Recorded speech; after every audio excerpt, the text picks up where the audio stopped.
नमस्कार, आप देख रहे हैं राजपट टीवी और मैं हूं आपके साथ सपना ठाकुर। रुक करेंगे उत्तर प्रदेश की बड़ी खबरों की ओर। शामली की बेटी दिया नामदेव ने सीबीएसई की परीक्षा में 100% अंक प्राप्त करके जनपद शामली का नाम रोशन किया। दिया शामली के स्कॉटिश इंटरनेशनल पब्लिक स्कूल की छात्रा है। दरअसल आपको बता दें कि इस सीबीएसई के द्वारा आज अपने नतीजे घोषित किए गए हैं। इन्हीं नतीजों में शामली की छात्रा दिया नामदेव ने हाई स्कूल में सीबीएसई की परीक्षा में टॉप किया और उसने 500 में से 500 अंक प्राप्त कर जनपद ही नहीं पूरे प्रदेश का नाम रोशन किया। बता दें कि नामदेव शामली जनपद की निवासी हैं और शामली कस्बे के स्कॉटिश इंटरनेशनल पब्लिक स्कूल की छात्रा हैं। दिया ने बताया कि उसको ये अंक उसकी कड़ी मेहनत, टीचरों का सहयोग और परिजनों के आशीर्वाद से प्राप्त हुआ है।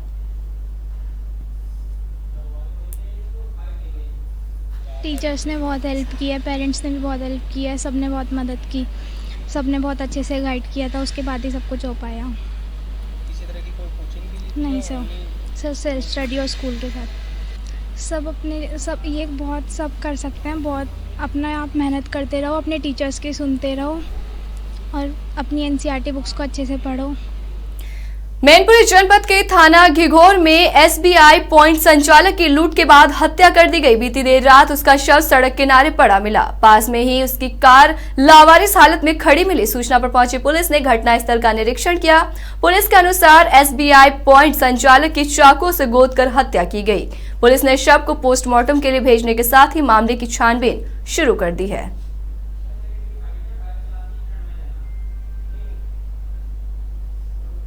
द्वारा हत्या की तरीफ दी गई है और विवेचना के दौरान जो भी तथ्य आएंगे तदनुसार वैधानिक कार्रवाई की। अलीगढ़ जिले की कोतवाली अतरौली क्षेत्र के गांव बड़े महादेव में ग्रामीणों के बीच उस वक्त भगदड़ और अफरा तफरी का माहौल पैदा हो गया जब गांव के ही दो पक्षों में पुरानी रंजिश के चलते गाली गलौज और कहासुनी हो गई। खेत में कूड़ा डालने और पुरानी रंजिश के चलते दो पक्षों में कई बार कहासुनी के बाद दोनों ही पक्षों की तरफ से जमकर लाठी डंडे और धारदार हथियार चलने शुरू हो गए। दोनों तरफ से हुए इस मामले के बाद गांव के अंदर चीख पुकार मच गई। हथियार के और लाठी डंडों से बोले गए हमले में करीब 1 दर्जन से ज्यादा लोग लहूलुहान होकर खेतों के जमीन पर गिर गए। गंभीर रूप से घायल सभी लोगों को हालात को चिंताजनक देखते हुए अलीगढ़ के Jawaharlal Nehru medical college refer किया गया, तो वहीं दोनों ही पक्षों की तरफ से मुकदमा दर्ज करने के लिए पुलिस को तहरीर दी गई। पुलिस घायलों का उपचार करार के साथ ही मामले की जांच पड़ताल में जुटी हुई है। तो ये अगली खबर प्रतापगढ़ से है, जहां आरोपी जान माल की धमकी दे रहे हैं। आरोपियों के खुलेआम घूमने से पीड़ित परिवार दहशत में है। पानी भरने को लेकर 2 दिन पहले ही विवाद हुआ था। आधे दर्जन लोग लाठी डंडों और फावड़े से इस पे हमला किया गया था। हमले में पीड़िता के दोनों बेटे बुरी तरीके से जख्मी हो गए। आरोपियों की पिटाई से एक बेटे की हालत नाजुक बनी हुई है। हॉस्पिटल में जिंदगी और मौत के बीच झूल रहा है युवक। आरोपी के खिलाफ मुकदमा दर्ज होने के बाद भी कोई कार्रवाई नहीं हुई। पीड़िता का आरोप है कि आरोपी धमकी दे रहे हैं। पीड़िता ने एसपी से इसकी न्याय की गुहार लगाई। एसपी ने आश्वासन दिया है और साथ ही जेठवाड़ा थाना के हैदरपुर गांव का ये पूरा मामला है। आप गड़ा है लड़के को मारे, यहाँ लड़का कौन उम्मीद नहीं बचेगी। ऑपरेशन बाद 3 दिन से आँखी तक नहीं खुली है। पुलिस ने कोई कार्रवाई की है? पुलिस लिखा पढ़ी की है मगर वे देखभाल करे बड़े नहीं आए। ब्रिज डेवलपमेंट फाउंडेशन मथुरा द्वारा 2 दिवसीय हेल्थ चेकअप का आयोजन सीएल शिशु शिक्षा निकेतन वृंदावन मथुरा में किया गया, जिसमें 550 विद्यार्थियों का हेल्थ चेकअप किया गया है। हेल्थ चेकअप के दौरान विद्यार्थियों के दांत, डाइजेशन, ग्रोथ, भूख, पेट और कीड़े आदि से संबंधित बीमारियों को डॉक्टरों द्वारा देखा गया। डॉक्टरों द्वारा उपचार में लिखी गई दवाइयों को संस्था द्वारा छात्र और छात्राओं को निःशुल्क प्रदान कराया गया।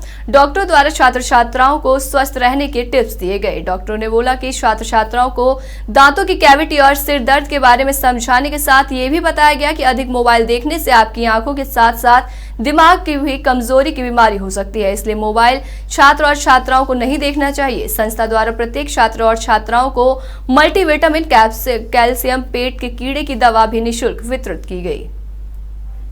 हमारी संस्था ब्रिज डेवलपमेंट फाउंडेशन द्वारा 2 दिवसीय हेल्थ चेकअप का आयोजन सीएल शिशु शिक्षा निकेतन मारुति नगर वृंदावन में किया है।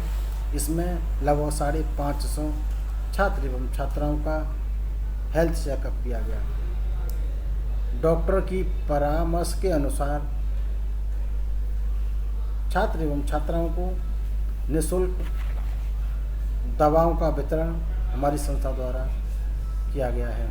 इस तरह के आयोजन आगे भी हमारी संस्था बदायूं के थाना उघैती क्षेत्र के सिद्ध बरौलिया गांव के ओमपाल पुत्र पूरन सिंह गांव में रहकर बटाई पर खेती करते थे। गांव के मनीष ठाकुर की जमीन बटाई पर करते थे। रात ओमपाल धान की फसल में पानी लगाने गया था। खेत पर ट्यूबवेल के छज्जे पर कुंडे पर शव लटका मिला। परिजनों ने गांव के ही लोगों पर हत्या का आरोप लगाया। परिजनों का कहना है कि उसकी हत्या की गई क्योंकि उसका गांव के ही लोगों से पहले झगड़ा हुआ था और पुलिस से भी शिकायत की गई थी। पुलिस मौके पर पहुंच गई। पुलिस ने शव को कब्जे में लेकर पोस्टमार्टम कराया और मामले की जांच शुरू कर दी है। उनको साजे हो नरेश को और ओमपाल को मनीष ठाकुर ही जमीन कत्ते दोनों। इनमें काफी दिन से अपने शराब पी के लड़ाई होती रही थी। तो इनमें परसों और लड़ाई हुई पड़ी ओमपाली पत्नी में और नरेश की पत्नी में। तो ओमपाली पत्नी FIR कर आई और नरेश की पत्नी FIR कर आई। फिर हमारे देवर मनीष ठाकुर एक ट्यूबवेल पे मार के टांग दिए। रुकते हैं एक छोटे से ब्रेक के लिए, फौरन हाजिर होंगे। 24 घंटे आपातकालीन सुविधा, विश्व स्तरीय स्वास्थ्य सेवाएं अब आपकी पहुंच में। अमेरिका की स्माइल ट्रेन संस्था द्वारा जन्मजात कटे होंठ और कटे तालू का निशुल्क ऑपरेशन एवं उपचार।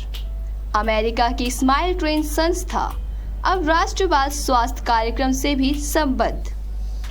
Doctor Adarsh Kumar, senior consultant, Smile Train plastic surgeon. Plastic surgery विभाग में उपलब्ध अन्य सुविधाएं, समस्त प्रकार की चोटें, यातायात दुर्घटना एवं घायल अवस्था, जन्मजात एवं अन्य विकृतियों को पुनः निर्माण एवं शल्य क्रियाएं। ब्रेक के बाद आप सभी का एक बार फिर से स्वागत है। बढ़ते अगली खबर की ओर। झांसी में पहली बार हमारे भारतीय परिधान साड़ी के साथ एक विशेष फोटोशूट झांसी किले पर ग्वालियर के एक ग्रुप जिसका नाम सॉरी नॉट सॉरी है ने किया है। इस ग्रुप का विशेष उद्देश्य हमारी भारतीय संस्कृति को एक नए रूप से सबके सामने पेश करने का है। इस ग्रुप के फाउंडर ऋचा शिवहरे ने बताया कि जैसे ही वो अपने ससुराल ग्वालियर शहर में ऐसे शूट करती रहती है जहां पर वो साड़ी, नारी और शहर की खूबसूरती और हमारी भारतीय संस्कृति को बड़ी ही प्रभावशाली तरीके से हमारे आने वाली पीढ़ी को प्रेरित करने के लिए सबके सामने अलग अलग संकल्पना के माध्यम से सबके सामने लाती रहती है। बस उसी सोच में उन्होंने पहली बार हमारी झांसी शहर में भी ऐसा ही एक शूट करा जिसमें विशेष ध्यान दिया गया हमारे शहर की पहचान झांसी किले को शूट के पीछे मकसद था कैसे हम अपने किले की ऐतिहासिकता, विशेषता, खूबसूरती और अपनी भारतीय संस्कृति को जोड़कर लोगों के सामने पेश कर सकते हैं। ये एक कैंपेन है जिसका नाम है साड़ी नॉट सॉरी। ये जो एडमिन है वो हमारी फ्रेंड है, she is from Gwalior, Richa Shivhare. उन्होंने हमसे कनेक्ट किया कि वो अलग अलग सिटी में साड़ी को प्रमोट करती हैं, तो उन्होंने कहा कि इस बार हम झांसी में कर रहे हैं, तो इस बार आप हमें थोड़ा हेल्प करिए लोगों को मेकओवर देने में साड़ी के साथ एंड पूरा मेकअप एंड एवरीथिंग, वो सब हमारी तरफ से हमने वो किया है उनको हेल्प, और उसका मैं भी एक हिस्सा हूँ। तो उन्होंने 7 लेडीज़ को चूज़ किया है झांसी से। तो उसमें क्या है कि साड़ी को वो प्रमोट करना चाहते हैं कि साड़ी हमारा जो अटायर है वो इंडियन कल्चर को रिप्रेजेंट करता है। तो हम सब लोग वेस्टर्न आउटफिट्स एंड वेस्टर्न उसको बहुत ज़्यादा अब एक्सेप्ट करते जा रहे हैं और साड़ी को लोग भूलते जा रहे हैं कि ये हमारे ट्रेडिशन है। झांसी थाना जनपद के बड़ा गांव अंतर्गत उस समय अफरा तफरी का माहौल बन गया जब खड़े ट्रक में भीषण आग लग गई। ट्रक की आग धीरे धीरे इतनी बढ़ गई कि पास के रखे दूसरे ट्रक को भी अपनी चपेट में ले लिया, जिससे मौके पर दोनों ट्रक जलकर खाक हो गई। मौके पर पहुंची डायल 100 और फायर ब्रिगेड की टीम ने बड़ी मशक्कत के बाद आग पर काबू पाया। तो वहीं आपको बता दें कि सुबह करीब 4 बजे दोनों ट्रक आग के गोला में तब्दील हो गए। आग लगने के कारण शॉर्ट सर्किट बताई जा रही है। ट्रक के अंदर चालक और क्लीनर भी फंसे थे, जिनको बड़ी मशक्कत के साथ बाहर निकाला गया। हालांकि कोई जनहानि नहीं हुई। झांसी जनपद के बड़ा गांव थाना क्षेत्र का यह पूरा मामला है।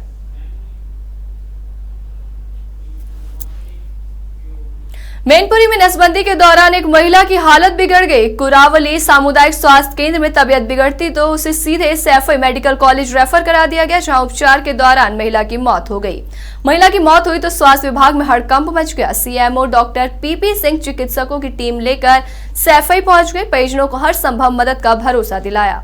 मैनपुरी के कस्बा स्थित सामुदायिक स्वास्थ्य केंद्र में नसबंदी कैंप का आयोजन किया गया था। इस कैंप में 19 महिलाओं को नसबंदी के लिए बुला लिया गया था। डॉक्टर सर्जन गौरव पारिस की टीम ने 17 महिलाओं की नसबंदी करा दी थी। 18वीं महिला 30 वर्षीय सुनीता पत्नी संजू निवासी नगला धर्मपाल का ऑपरेशन हुआ तो अचानक उसकी हालत बिगड़ गई। जानकारी पाकर सीएमओ डॉक्टर पीपी सिंह मौके पर पहुंच गए।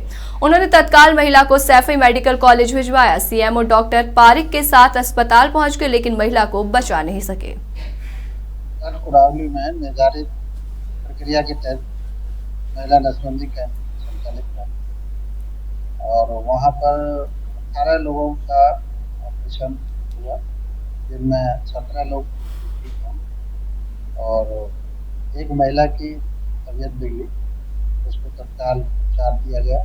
पूरी टीम उसके साथ और तबीयत खराब होने लगी तो उसको सफल आ गए छात्रों की और वहाँ पर। वहीं मैनपुरी जनपद के तहसील घिरौर में सीबीएसई का इंटर का रिजल्ट आया। रिजल्ट आते ही बच्चे खुशी से झूम उठे। कस्बा घिरौर के करहल रोड स्थित एसएसटी एजुकेशन एकेडमी में 12वीं के 26 छात्र छात्राएं पास हुई। इससे भी बड़ी उपलब्धि ये रही कि जिले में प्रथम स्थान पाने वाली 99% अंकों के साथ रूपल कुमारी भी इसी स्कूल की रही थी। साथ ही द्वितीय स्थान पर रहने वाले 98.7 अंकों के साथ रहने वाले हर्ष यादव भी जिले में द्वितीय स्थान पर रहे। विद्यालय का 100% रिजल्ट और जिले में प्रथम और द्वितीय स्थान प्राप्त करने की खुशी में विद्यालय प्रबंधक सर्वेश गुप्ता और प्रधानाचार्य विपिन कुमार ने मिठाई बांटी। छात्र छात्राओं को शुभकामनाएं दी। क्या नाम है आपका? My name is Rupal Kumari. कौन से स्कूल में पढ़ती हैं आप? SST educational academy Ghiraur. कहाँ की रहने वाली हैं? मैं विलेज हाजीपुर नेरा। कितने नंबर आए हैं आपके? मेरे 99% आए हुए हैं। कौन सी क्लास में? 12 कॉमर्स। 12 कॉमर्स से हैं आप? जी सर। तो मैंने सेल्फ स्टडी करी, टीचर का सपोर्ट पूरा मिला और पेरेंट्स का भी बहुत सपोर्ट मिला जितना बता नहीं सकती हूँ। और फिर ये मेरी टोटल उनका भी सपोर्ट बहुत काफ़ी था, अच्छा था। दिन रात पढ़ाई की, मीन्स दिन में 7 से 8 घंटे कम से कम पढ़ाई हुई है मेरी। तो इसी तरीके की तमाम बड़ी खबरों से जुड़ने के लिए देखते रहिए राजपट टीवी, सबसे पहले भारत।